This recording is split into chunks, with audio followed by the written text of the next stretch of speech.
ನಾಡಿನ ನಾಡಿನ ಕಲಾ ಪ್ರಪಂಚಕ್ಕೆ ತಮ್ಮ ಬದುಕಿನುದ್ದಕ್ಕೂ ದೊಡ್ಡ ಕಾಣಿಕೆಯನ್ನು ಕೊಟ್ಟು ಕನ್ನಡ ಚಿತ್ರರಂಗದ ಮುಖಾಂತರ ನಾಡಿನ ಜನಮಾನಸಕ್ಕೆ ಸಂಸ್ಕೃತಿ ಮತ್ತು ಕಲೆಯನ್ನು ಕೊಟ್ಟು ಹೋದಂಥ ಡಾಕ್ಟರ್ ಅಂಬರೀಷ್ ಅವರ ಪುತ್ಥಳಿಯ ಅನಾವರಣ ಕಾರ್ಯಕ್ರಮ ಸುಸೂತ್ರವಾಗಿ ಅರ್ಥಪೂರ್ಣವಾಗಿ ಜರುಗಿದೆ.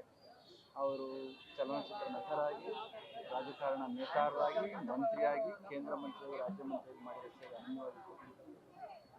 ಅಂತಹವರ ನೆನಪನ್ನು ಮಾಡಿಕೊಳ್ತಕ್ಕಂಥ ಅವಶ್ಯಕತೆ ನಮ್ಮ ಮುಂದಿನ ಯುವಜನಾಂಗಕ್ಕಿದೆ.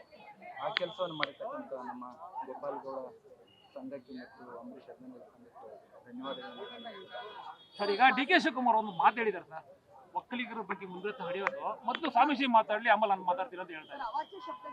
ಮಹಿಳೆಗೆ ನಿಂದೆ ಮಾಡಿ ಒಕ್ಕಲಿಗ ಸಮುದಾಯದ ತಾಯಿ ಬಗ್ಗೆ ಮಾತಾಡಿದ್ದಾರೆ. ಇವತ್ತಿನ ಆಧುನಿಕ ಡಿಜಿಟಲ್ ಯುಗದಲ್ಲಿ ಎಲ್ಲ ವಿಚಾರಗಳು ಎಲ್ಲ ಕಡೆಗೂ ಕೂಡ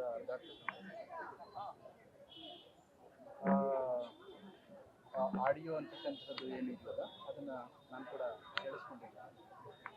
ಅದನ್ನ ಈಗಾಗಲೇ ಧ್ವನಿ ಪರೀಕ್ಷೆಗೆ ಕಳಿಸ್ಕೊಟ್ಟಿದ್ದಾರೆ ಅಂತಲೂ ಕೂಡ ಗೊತ್ತಾಗಿದೆ. ಯಾರೇ ಮಾತನಾಡಿದ್ರು, ಅವ್ರು ಮಾತನಾಡಿದ್ರು ಅಥವಾ ಇನ್ನೊಬ್ಬರು ಮಾತನಾಡಿದ್ರು ಅದು ಗೊತ್ತಾಗುತ್ತೆ. ಆದರೆ ಯಾರೇ ಮಾತನಾಡಿದ್ರು ಕೂಡ ಇಂದಿನ ನಾಗರಿಕ ಸಮಾಜದಲ್ಲಿ ಅದನ್ನು ಒಪ್ಪತಕ್ಕಂಥ ವಿಚಾರವೆಲ್ಲ ಖಂಡನಾರ್ಹವಾಗಿರ್ತದೆ. ಆಧುನಿಕತೆ ಬೆಳೆದಿದ್ದನ್ನ ಕಾರಣಕ್ಕೋಸ್ಕರ ನಮ್ಮ ಸಂಸ್ಕೃತಿಯನ್ನು ಅರ್ಪಣೆ ಮಾಡಲಿಕ್ಕೆ ಸಾಧ್ಯ. ಅದು ಕೇವಲ ಒಕ್ಕಲಿಗ ಸಮುದಾಯಕ್ಕೆ ಮಾತನಾಡಿದರೆ ಅಥವಾ ದಲಿತ ಸಮುದಾಯಕ್ಕೆ ಮಾತನಾಡಿದರೆ ಅನ್ನೋದು ಎಷ್ಟು ಮುಖ್ಯವೋ, ಒಟ್ಟು ಸಮಾಜದಲ್ಲಿರ್ತಕ್ಕಂಥ ಪ್ರತಿಯೊಂದು ಜನಾಂಗಗಳು ಕೂಡ ಅಷ್ಟೇ ಬಹುಮುಖ್ಯವಾಗಿರ್ತಕ್ಕಂಥದ್ದು. ಪ್ರತಿಯೊಂದು ಜನಾಂಗವನ್ನು ಕೂಡ ನಮ್ಮ ಸಂವಿಧಾನ ಒಪ್ಪಿಕೊಂಡಿರ್ತಕ್ಕಂಥದ್ದು. ಅದರಲ್ಲಿ ಕೂಡ ಬಹುಮುಖ್ಯವಾಗಿ ನಮ್ಮ ದೇಶದ ಅಸ್ಮಿತೆ ಅಂದರೆ ನಮ್ಮ ತಾಯಂದ್ರು. ಅದಕ್ಕೆ ನಮ್ಮ ದೇಶವನ್ನು ಭಾರತ ಮಾತೆ ಅಂತ ಕರೀತಾರೆ. ಅಂತಹ ತಾಯಂದ್ರ ವಿಚಾರದಲ್ಲಿ ಅವ್ಯಾಚ್ಯವಾಗಿ ಹೇಳಲಿಕ್ಕೆ ಆಗಿರ್ತಕ್ಕಂಥ ಮಾತುಗಳ ಮುಖಾಂತರ ಆ ಧ್ವನಿ ಮುದ್ರಣದಲ್ಲಿ ಇರ್ತಕ್ಕಂಥದ್ದು ಸಹ್ಯ ಅಲ್ಲ ಅಂತ ಭಾವನೆ ಇದೆ. ಹಾಗಾಗಿ ಅದನ್ನು ಮಾತನಾಡಿರ್ತಕ್ಕಂಥವ್ರು ಯಾರೇ ಆದ್ರೂ ಕೂಡ ಸೂಕ್ತವಾಗಿರ್ತಕ್ಕಂಥ ನಿರ್ಧಾರ ಮತ್ತು ಕ್ರಮ. ನಾಳೆ ಒಕ್ಕಲಿಗರ ಸಂಘದಿಂದ ಪ್ರೊಟೆಸ್ಟ್ ಕರೆದಿದ್ದಾರೆ ಕೆಂಗೇರಿ ಬಳಿ. ನೀವೇನು ಹೋಗ್ತೀರಾ ಸರ್? ನೀವೇನು ಅದ್ರ ಬಗ್ಗೆ ನನಗೆ ಗೊತ್ತಿಲ್ಲ. ಸರ್, ಈ ಹಿಂದೆ ಕೂಡ ರಾಮನಗರದಲ್ಲಿ ಹಿಂದೆ ಇರುವಂತಹ ರಾಜರನ್ನ ಸೃಷ್ಟಿ ಮಾಡಿ ಸಿನಿಮಾ ಮಾಡೋದಕ್ಕೆ ಹೊರಟಿದ್ದು ಪದೇ ಪದೇ ಒಕ್ಕಲಿಗರನ್ನ ಟಾರ್ಗೆಟ್ ಮಾಡ್ತಿದ್ದಾರೆ. ಹೌದು, ಬಹುಶಃ ಉರಿಗೌಡ ನಂಜೇಗೌಡ ಸಂದರ್ಭದಲ್ಲಿ ಇರ್ಬೋದು. ಅವಾಗ ಕರ್ಸಿ ನಾವು ಅವರಿಗೆ ಬುದ್ಧಿ ಹೇಳಿದ್ವಿ, ಅನಂತದಲ್ಲಿ ಅವರು ಸ್ಟಾಪ್ ಮಾಡಿದ್ರು. ಆದರೆ ಈಗ ಈ ವಿಚಾರಕ್ಕೆ ಸಂಬಂಧಿಸಿದ ಹಾಗೆ ನಿಜಕ್ಕೂ ಧ್ವನಿ ಮುದ್ರಣದ ಒಂದು ವಿಚಾರದಲ್ಲಿ ಅದು ಆಯಿತು ಅಂತಂದರೆ ಯಾರು ಮಾತನಾಡಿದ್ರು ಅವರಿಗೆ ಖಂಡಿತ ಕ್ಷಮಿಸ್ಲಿಕ್ಕೆ ಅರ್ಹವಾದ ವಿಚಾರ. ಇಡೀ ಕೇವಲ ಒಕ್ಕಲಿಗ ಸಮುದಾಯದ ತಾಯಂದಿರು ಅಥವಾ ಇನ್ನೊಂದು ಸಮುದಾಯದ ತಾಯಂದಿರು ಸಮಸ್ತ ನಮ್ಮ ಒಟ್ಟು ಸಮಾಜದ ತಾಯಂದಿರ ಸಂಸ್ಕೃತಿ ಬಗ್ಗೆ ಒಂದು ಮಾಡೆಸ್ಟಿ ಅಂತ ಕರೀತಾರೆ.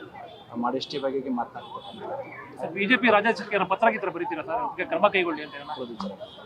ಇದು ನಾಗಮಂಗಲದಲ್ಲಿ ಕೋಮು ಸೌಹಾರ್ದತೆಯ ಧಕ್ಕೆ ಉಂಟಾಗ್ತಾ ಇದೆ. ತಾವೇನು ಶಾಂತಿಯ ಸಂದೇಶ ಕೊಡ್ತೀರಿ?